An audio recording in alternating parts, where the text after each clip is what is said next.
sensatos, casi sin arrebatos. Y sos prudente en la tiniebla y con los gatos. Tenés suerte. Qué difícil cortar unos pocos peligros sensatos o cualquier canción del Gulp o cualquier canción de la discografía de Patricio Rey y sus Redonditos de Ricota, pero hay que hacerlo porque es el puntapié inicial para arrancar esta columna de hoy de No hay derecho. ¿Cómo estás, Lu? Bienvenida. Bien. Muy bien, hola Sofi, buenos días, bueno, buenas tardes en realidad, y nada, arrancando con este temón, no se puede empezar mal.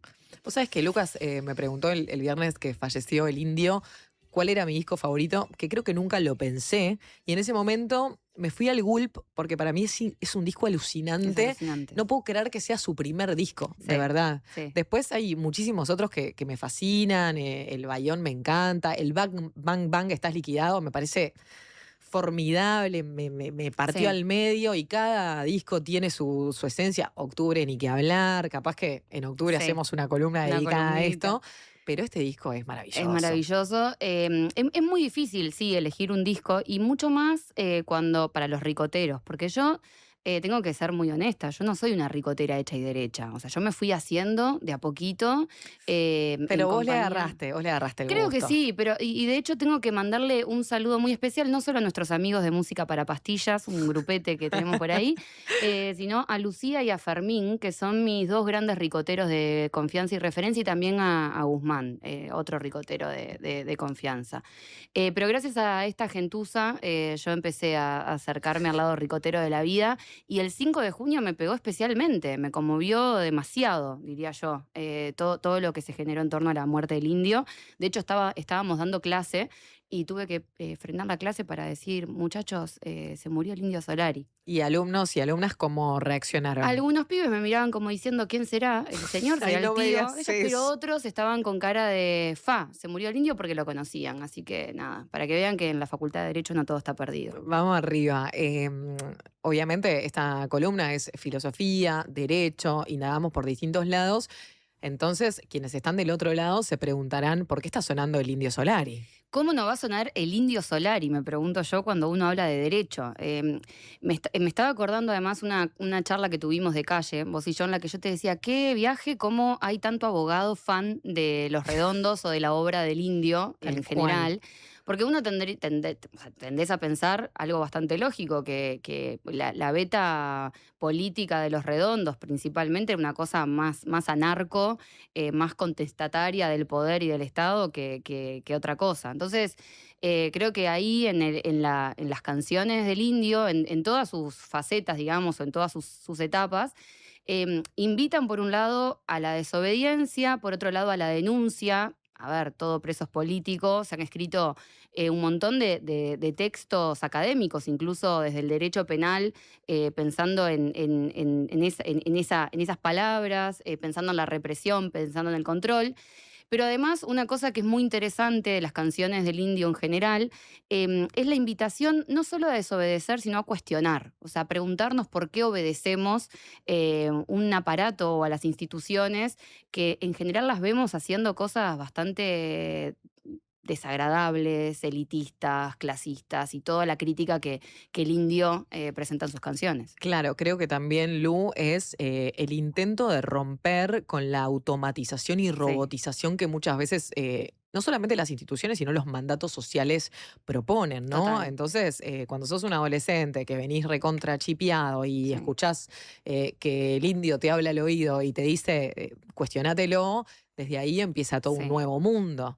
Es una maravilla. Y esto que decías de abogados ricoteros, déjame mencionar tres que se me vinieron así a la cabeza. Pa. Guille Feuer, ricotero de ley. De ley. Gastón La Paz, parte de Segunda Mañana y también de Por Decir Algo, con su ciclo de fútbol y cultura, abogado ricotero que escribió un texto hermoso ese viernes de tragedia. y después el Lino Vázquez, un abogado con quien supe viajar a Tandil. No lo conozco.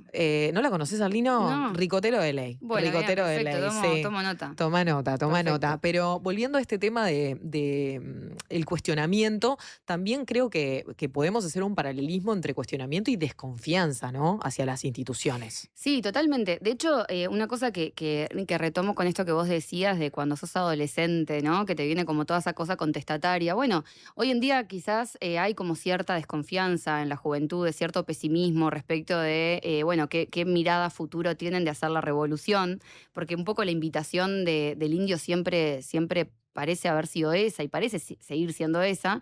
Hay una cosa muy interesante, que el tipo siendo grande, o sea, arrancó grande con esta masividad que tenía, y él no paraba de decir que confiaba en los pibes, que confiaba en la juventud y que no quería bajarle línea, que en todo caso él quería que los jóvenes le bajaran línea a él. Y en eso me parece que traté ahí como de recuperar algunas cositas o algunas pastillitas que me parece que están buenas para pensar en este tema de cómo vincular al indio con el derecho, que yo insisto, creo que no es nada difícil vincularlos, en absoluto, es bastante intuitivo y pasa con los estudiantes de derecho chicos, o sea, que hoy tienen 23, 22 años. Pero ya en 1985, en un programa que se llamaba Subterráqueos, en la televisión argentina, es una pastillita que empezó a dar vueltas, digamos, en Reels y demás, en todo en ocasión, digamos, del 5 de junio. Que ahí el indio habla de muchas cosas, obviamente habla del riesgo de estar vivos y de lo importante que es asumir ese riesgo de estar vivos. Pero me interesa puntualmente lo que él dice de las instituciones. Dice algo así como que la desconfianza no aparece de golpe. O sea, que primero uno cree que todo está bien, tenemos casa, tenemos coche, tenemos auto, está todo en orden, hasta que un día se ve la primera factura o fractura. Yo me gusta jugar con esa palabra. Es esa respuesta que él dice y me doy cuenta que mami y papi no son felices. Exacto, Ahí va, esa sí, misma. la tengo. ¿Tenemos para escucharla, Lu? Tenemos para escucharla, así que con el audio 1, por favor. La vida para mí no es una cosa que se deba proteger entre algodones. El algodón está haciendo daño a esa vida. La vida tiene que estar expuesta a la vida. Desgraciadamente, claro, entiendo de que en este caos que hay se corre peligro. Pero bueno, yo también aprendí en esta cultura de que parte de vivir, y casi una cosa fundamental, es el riesgo de vivir. La vida es decidir estar vivo, es decidir no estar tan solo, como que la muerte aparezca como una pulsión de mayor importancia. Y esas cosas nunca me han pasado en las instituciones. Es una belleza. Sí. Lo que dice ahí es para escucharlo todos los días. Y en particular, esta referencia a que todo eso, esa pulsión vital, no la encuentran las instituciones, yo creo que es de las respuestas más ricas que nos puede dar alguien que nos invita a cuestionarnos, a pensar afuera justamente de las instituciones. Ahí entiendo que se está refiriendo a las instituciones formales, pero también podría ser, ¿por qué no?, lo que vos decías hace un ratito, estos estereotipos, estos mandatos sociales, o sea, esta cosa institucionalizada que nos encorseta. Y esta pastillita, digamos, la traigo porque creo que ahí también está la semilla, o sea, recordemos, esto es de 1985, y ahí está la semilla de algo que después va a atravesar toda la obra del indio, o sea, una desconfianza profunda hacia las instituciones, y cuando hablamos de estas instituciones aparece necesariamente la ley, la autoridad, aquello que el Estado dice que está permitido y que es lo que no está permitido. Y acá una cosa que me parece también interesante, las letras del indio, si hay algo que no son, es panfletarias. O sea, en ningún momento dice esto está mal, o de una forma explícita, o en términos jurídicos o políticos. De hecho, invita a que la gente, o sea, escuche esas letras y saque sus propias conclusiones. Sí, a imaginar, ¿no? A Tiene imaginar. ese, no sé, ese no sé, críptico, es como un Críptico. escondite ahí, ¿no? Críptico, pero a la vez con una intención muy plebeya, muy popular, muy de estoy hablando críptico, estoy hablando quizás difícil, pero sé que de alguna manera mi público, esas masas me va a entender. Y eso se vio en ese homenaje, en esa despedida multitudinaria. Le preguntaban a la gente y la gente, una de las cosas que decía es, no nos subestimó.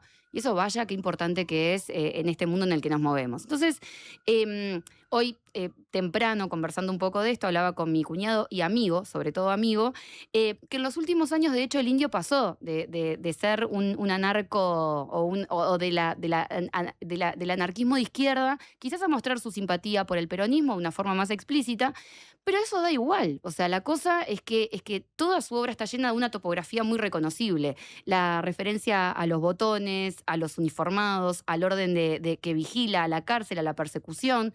O sea, no es el tema de una sola canción, o sea, es el hilo o el clima de casi toda una obra, ¿no? Tal cual, y no solamente con Los Redondos, sino también en su carrera solista esto lo continúa, Lu. Si bien Exacto. ya empieza también a hablarle un tanto más de forma directa al amor, a la muerte, otros dos grandes temas de su obra, también, no sé, te encontrás con un pabellón séptimo, ¿no? O sea, sigue habiendo una carga política muy importante. Pero quiero pasar al Bayón para El Ojo Idiota, Sí, hermoso. porque en ese discazo del año 88 aparece un tema alucinante que se llama Vencedores Vencidos. Sí, y ahí pido el audio 2, por favor. Se ha fugado mi humo de la alarma. Ensayo general para la farsa actual, teatro antidisturbios. Se empeluca mi anatomía con el humor de los sobrevivientes de un nudo con tu voz. De un Ahí en esa... No, vos no podés parar, ya está. Vos hablá, Lu, porque si no yo hablo y sigo. vos, y vos seguís en un poco constante. Bueno, yo creo que elegí este pedacito de esta tremenda canción, que detrás de ella hay mucha anécdota, ¿no? Mucha historia. También el indio tenía eso de no descifrar qué significaban las canciones, ni tampoco decir en qué se basaban.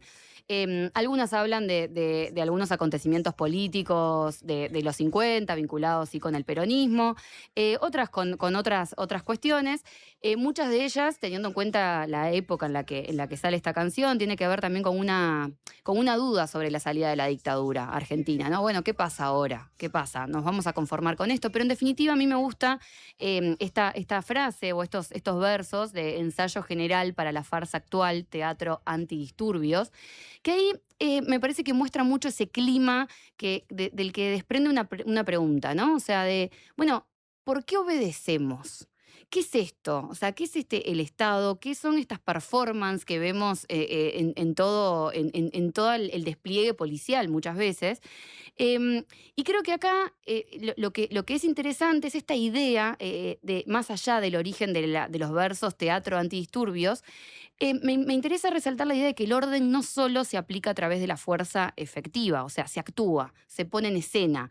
Gran parte del poder moderno, y esto lo podemos ver todo el tiempo y cada vez más, funciona no solo como la espada en términos de la fuerza efectiva, sino que también funciona mediante relatos, mediante imágenes puestas en escena, policías, burócratas, servicios de inteligencia, mecanismos de vigilancia y lo que es la sociedad del espectáculo. O sea, me parece que esa canción del 88 representa muy bien lo que estamos viviendo y lo que venimos viviendo hace mucho. Me gustaría por eso invitar a pensar en cualquier operativo de seguridad. Es verdad que muchas veces vemos a la seguridad actuando, ejerciendo la fuerza, pero previo al ejercicio efectivo de la fuerza, lo que nos encontramos es un despliegue con una forma como si estuviese guionado, ¿no? En algún sentido parece una suerte de hasta coreografía que se ensaya para que aparezca este teatro antidisturbios. Así es, y de hecho la propia banda esto lo vive en carne propia, porque a medida que Los Redondos empiezan a masificarse y a hacerse cada vez más populares, esos recitales se convierten en una especie de amenaza para estos operativos de seguridad. Tan así que llega 1997 ese concierto Lu en Olavarría. Olavarría, exactamente, 1997, como los ricoteros deben saber, pero es bueno que también el resto de los simples mortales lo conozcan. Los simples mortales, los que no son ricoteros los que no también son son personas. También son personas, exacto, exacto. Merecen recibir esa etiqueta también, ¿por qué no? Bueno, muy rápidamente, ¿qué pasó en Olavarría 1997? Se prohíben 2 recitales que estaban programados y se prohibió, lo prohibió el intendente de ese entonces a último momento. Lo cierto es que todos quienes se han visto cómo mueve masas o cómo movía masas, bueno, sigue moviendo y creo que va a seguir moviendo. Me eriza la Sí. piel. Bueno, estaba lleno de pibes, dormían en plazas, en clubes, y durante días, o sea, la crónica de esa época lo que describe es algo que creo que refleja exactamente la imagen de este teatro antidisturbios o de la farsa general. Por un lado, un despliegue policial, patrulleros, efectivos agrupados por sectores, policías con escudos siguiendo a la multitud a distancia, y decían, listos para intervenir en cualquier momento. O sea, las placas de crónica de ese momento son fabulosas, buscan en YouTube.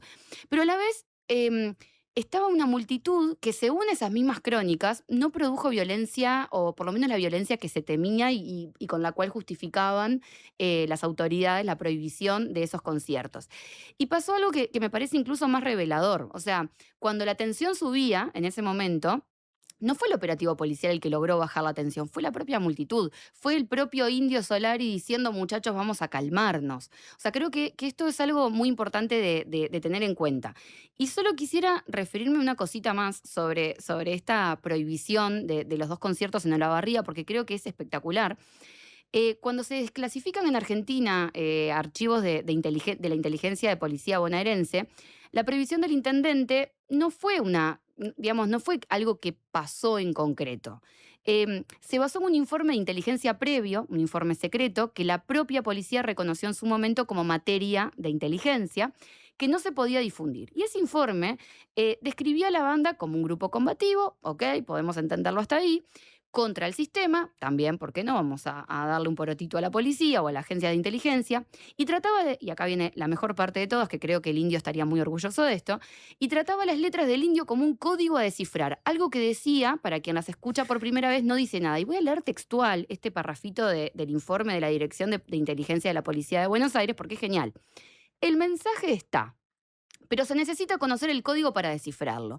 Para una persona que lo escucha por primera vez, las letras no dicen nada. Fabuloso.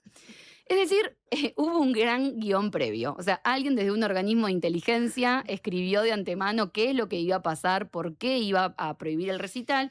Y también lo interesante es de este informe, que el informe final, de hecho, de la prohibición, termina reconociendo que no fue necesaria la intervención policial. O sea, es como darle la razón al indio de, muchachos, acá no hay nada que venir a corregir ni a controlar.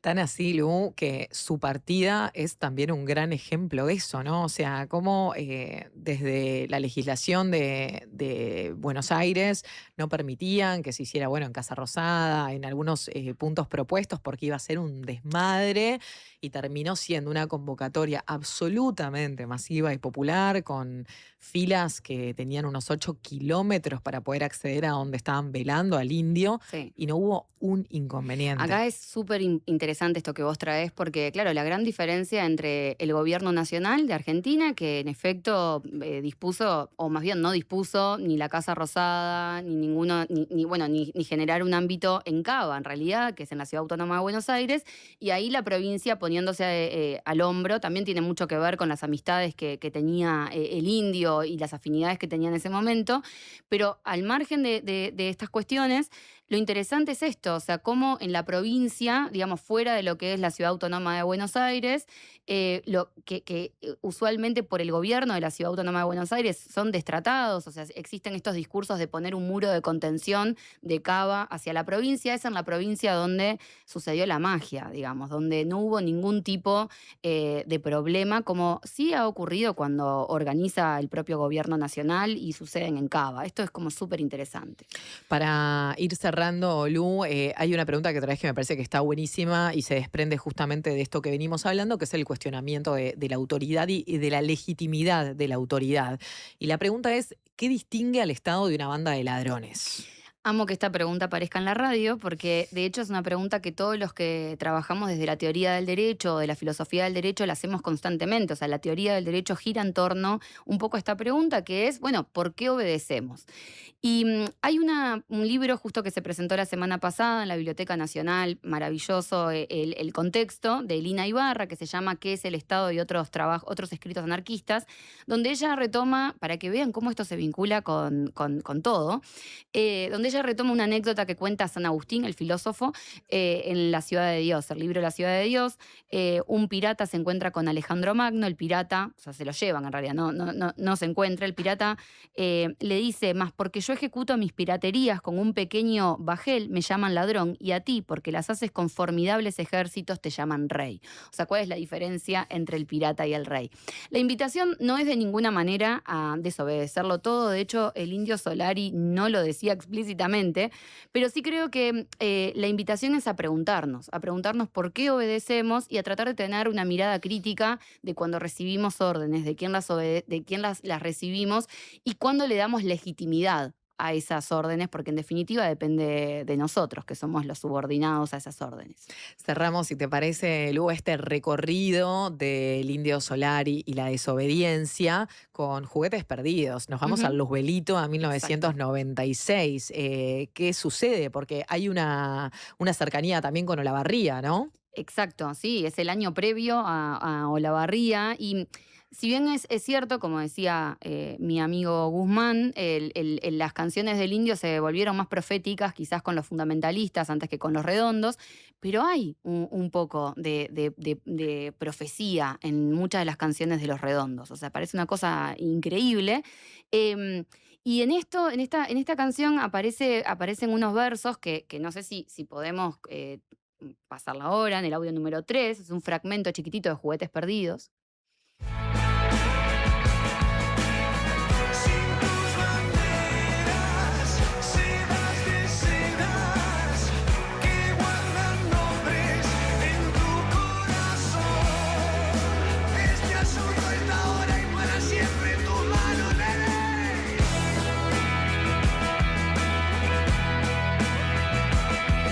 Una belleza. Hermoso, este asunto está ahora y para siempre en tus manos. Bueno, y esto es algo que mencionábamos al principio, como el Indio también en esa conferencia de prensa que dio en el 97 dijo, es hora de que nosotros escuchemos también a los pibes, que ellos nos bajen línea a nosotros.